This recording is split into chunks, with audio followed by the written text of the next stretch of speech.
Welcome to Beyond This, where we talk spirituality, self-awareness, emotional growth, and grounded spirituality for the use in everyday life. If we haven't met before, my name is Matilda. I am a professional psychic medium based here in Australia with over 20 years' experience. Wow. Okay, things are hotting up. Things are hotting up across the globe. Before I start today's episode, I want to talk about an event I have coming up. It is a free event based on worldwide energy. On Sunday, the 1st of February at 11 a.m. Australian time, I am hosting a worldwide meditation event for us to raise the energy globally. You will find a link in the show notes if you wish to attend. Please do not sign up if you are not able to be there at the time, as due to streaming, etc., it may be limited. The event is there for you to sign up to if you can attend. We are going to raise the vibration globally and send love and light in a dark time. Lots of things going on in the world. Nothing dramatic that I haven't already warned you about. We will reflect on that at the end of the episode. I'm going to give you a bit of a disclaimer about today's episode, but because we are going to be talking about let them, but not at the cost of yourself. Beyond This is a podcast focused on reflection, self-awareness, emotional growth, and grounded spirituality. The content shared in this episode is offered for educational and reflective purposes only. It is not intended to diagnose, treat, or replace medical, psychological, psychiatric, or therapeutic care. While I draw on lived experience, professional insight, and spiritual perspective, nothing shared here should be taken as personalized advice. Each listener's circumstances, nervous system, and support needs are unique. If you are navigating significant distress, trauma, or mental health challenges, I encourage you to seek support from a qualified mental health professional.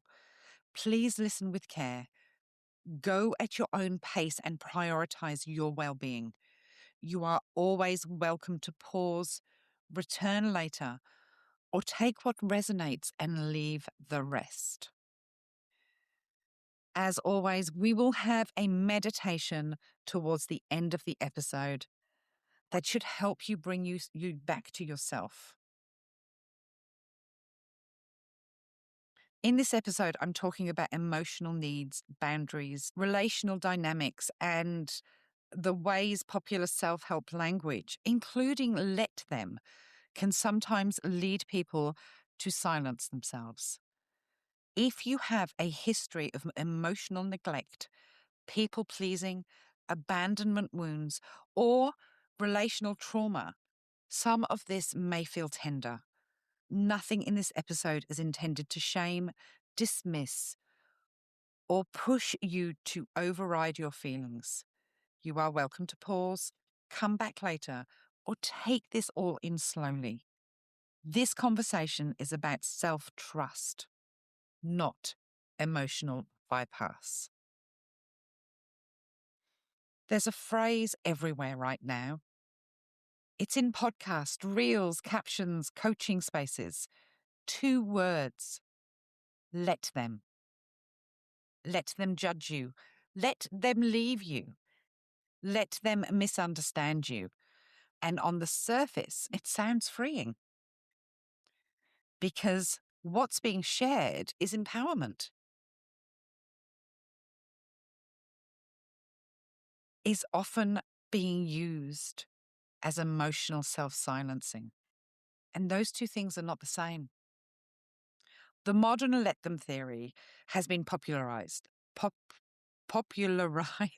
by Mel Robbins. And it's important to say this clearly. The original intention is not harmful.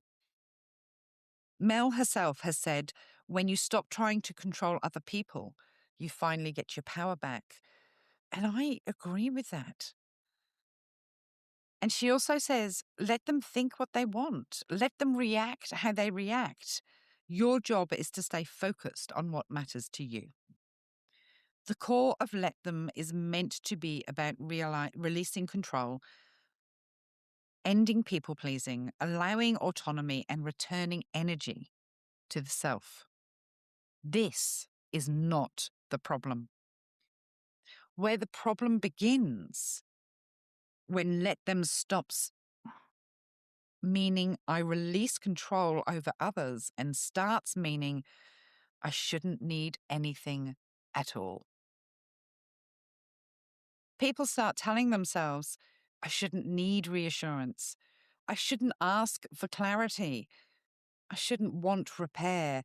I should just be unbothered. That's not empowerment. That's self-abandonment dressed up as emotional maturity.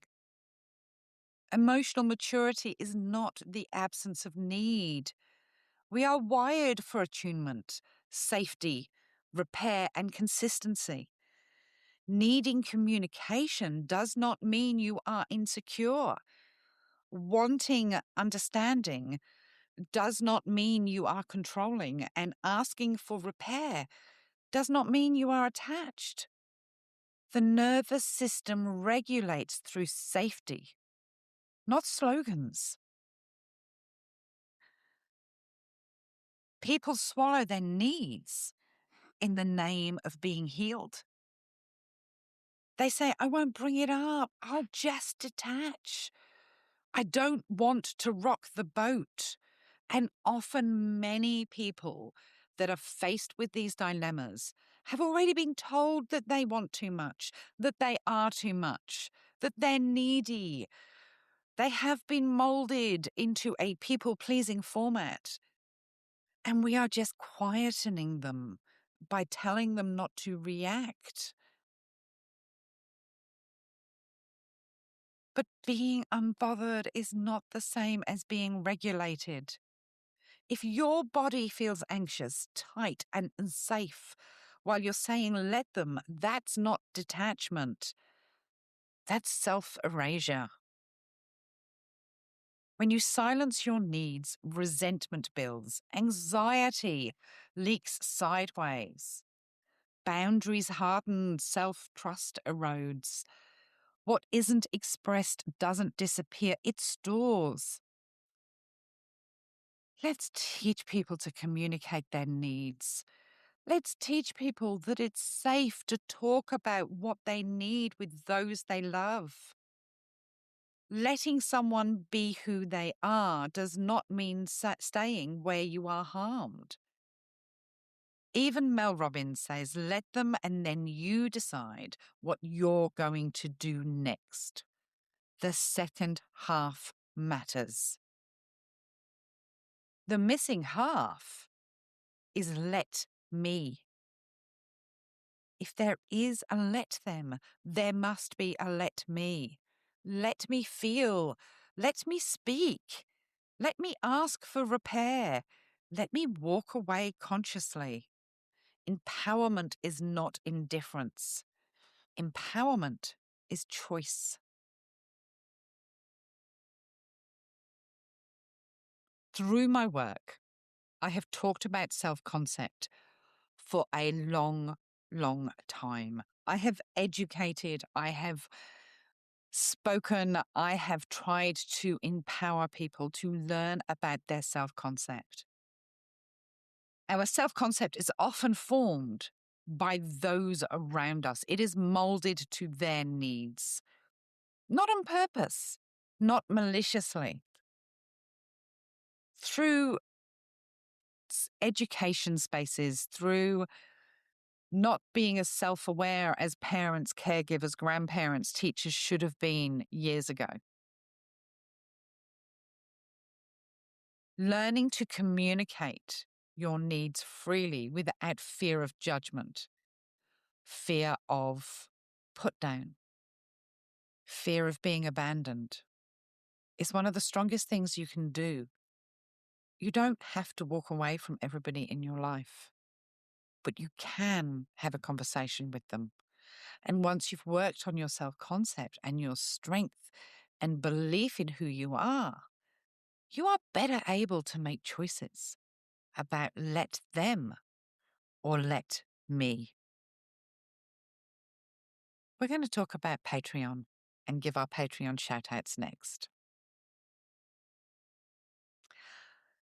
Right. Thank you to every single person that has subscribed to Patreon.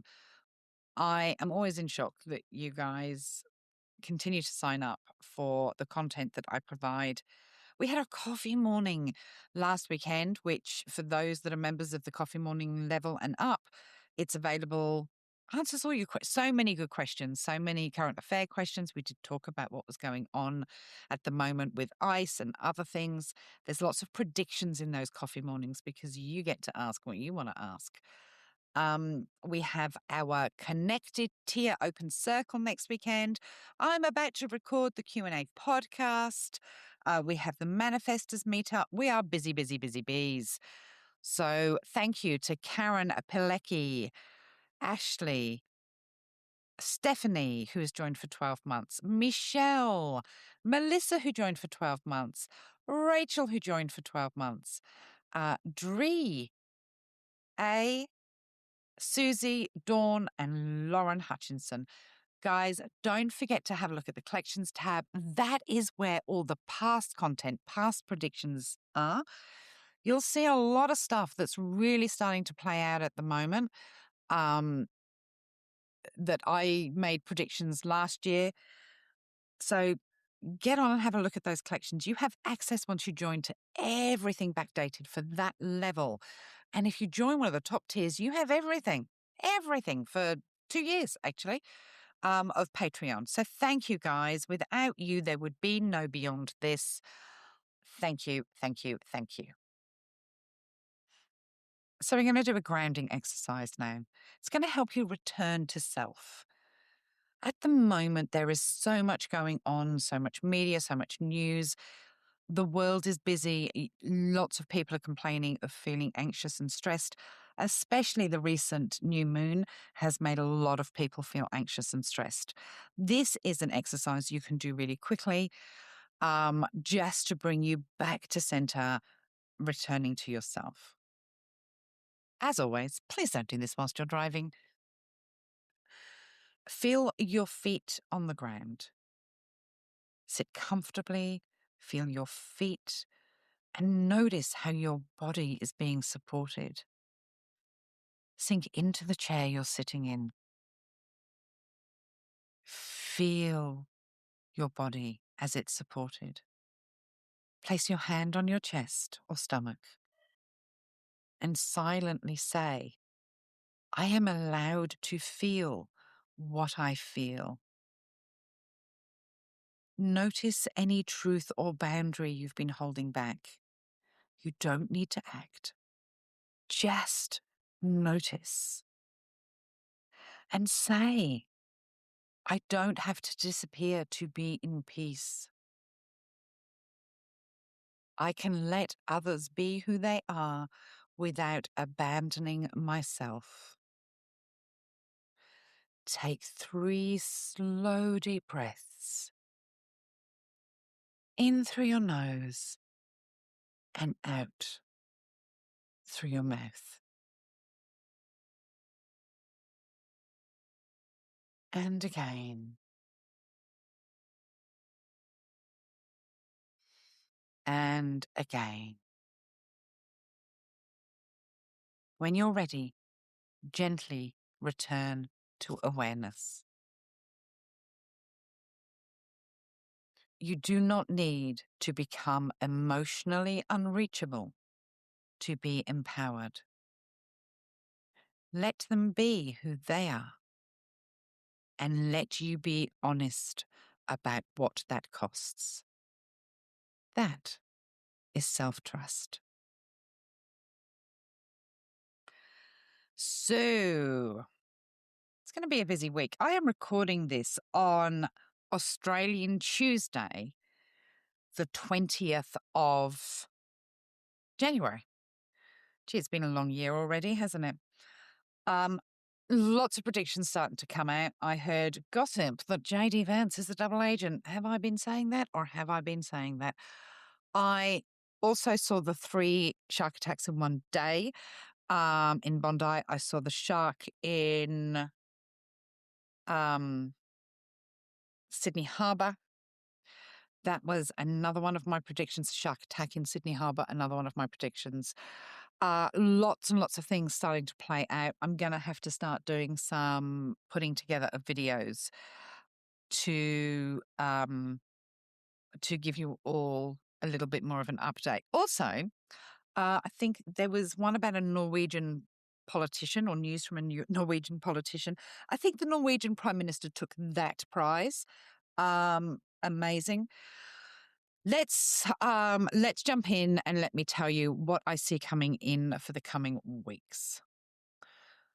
I think it's time to put the champagne in the same room as the fridge. Okay? That's how I feel and the information that I've got coming up. There's about to be some drama coming out of the White House because they're wanting to take any attention away from Jack Smith's testimony this Thursday. I still feel that there is a world-changing event, 20th, 22nd. I am already on the 20th, so it must be US, UK timeline. But I still feel something is very, very imminent. There's going to be an attack on Iran. I do think that we are looking at I said that last week, an assassination attempt, which is not necessarily Trump, but someone connected to Trump or in Trump's inner circle. It's going to be a shit show for the next couple of weeks where people are really pushing boundaries. Here in Australia, the 23rd, the weekend of the 23rd, 24th, 25th, I do want to say that the fires are going to kick off again. I am concerned about the Canberra region. I am also concerned about the down on the peninsula in Victoria. That area concerns me. We could, in fact, see things kick up in central Victoria and Ballarat as well. There's going to be movement from NATO, whether that is an announcement, I think NATO is going to issue an ultimatum in the next couple of weeks. And I think there's going to be talks about draft in Europe and the UK, not necessarily in the United States at the moment. Do I think that I think that someone is going to kill an ICE agent. I think someone's going to lash out and kill an ICE agent and all hell is going to break loose. That's what I think is going to come up. So please, if you're out there, be careful. Please do not be triggered by these people. They are dangerous and they are antagonistic. I think there's also going to be a national and international strike where they're trying to hit the economy. That is what I see coming up. In all of that, there is light at the end of the tunnel. I feel that light is probably as we get towards the end of February, early March. I want to remind people that I said this back in 2023. This is not a new prediction, that I didn't see Trump living past mid 2026. I've said that for a long, long time. If he's not dead, he's going to be incapacitated in some way. I'm going to remind you of that because I have been saying it for a number of years. However, I also want to remind you that him passing is not going to change this regime. I do think something is coming to do it, but I don't think him passing is it. Maybe the straw that broke the camel's back, put it that way. I do also want to say that there is an announcement with much joy attached to it in the next week. It feels like an excited marriage announcement or birth pregnancy announcement, something that's going to bring much joy to the collective. That being said, if you feel so aligned, please join me for a global manifesting event. Please join me for a global meditation event taking place on Sunday, the 2nd of February at 11 a.m. Australian time, Australian Eastern Daylight Time. It will tell you the time when you go to book in your time zone, as long as your phone or computer is set at that, your time zone. I am set in my new studio. That's the good news from me. I have a new studio. I am currently watching Seamus frolic around my brand new lawn. He's digging up my lawn. I've just had turf laid and he's digging it up. So yeah, yay. I am now obsessed with watering grass and keeping it green and making sure it takes, which is exhausting. Who knew? Who knew how much work making sure that lawn takes? I didn't. I will catch you next week. For now, this has been Beyond This. Take care.